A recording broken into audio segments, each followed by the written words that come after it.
Let's take a look how urine cast appear under the microscope. This is a hyaline cast. It's transparent and smooth.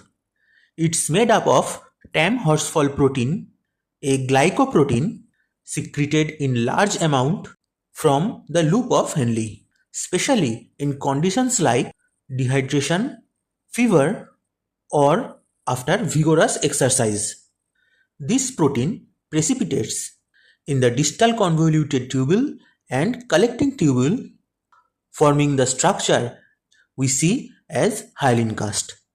These are generally non-specific and can be found even in healthy individuals.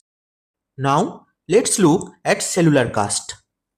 These forms when different type of cells get entrapped inside a hyaline matrix. RBC cast is seen when red blood cells get entrapped, commonly found in glomerulonephritis. When pus cells get entrapped, it's known as WBC cast, seen in pyelonephritis and interstitial nephritis. Epithelial cell cast is formed when renal tubular epithelial cells gets embedded. These are seen in acute tubular injury, viral nephritis, or toxic damage to tubules.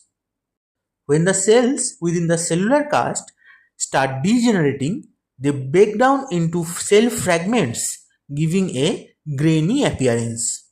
Hence, the name is granular cast.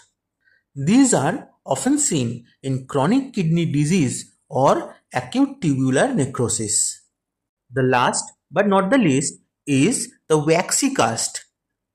When the tam horsefall protein itself undergoes degeneration, the cast becomes opaque, brittle, and waxy in appearance. Waxy casts are highly refractile, often with cracks or broken ends. These casts indicate advanced chronic renal failure and highly poor prognosis. So, our take-home message is hyaline cast is benign or non-specific. RBC cast seen in glomerulonephritis. WBC cast is seen in pyelonephritis or interstitial nephritis. Epithelial cast seen in tubular injury. Granular cast is seen in acute tubular necrosis, and waxy cast seen in end-stage renal disease. If you found this helpful, please give it a like, drop your questions in the comment, and don't forget to subscribe to Pathopedia.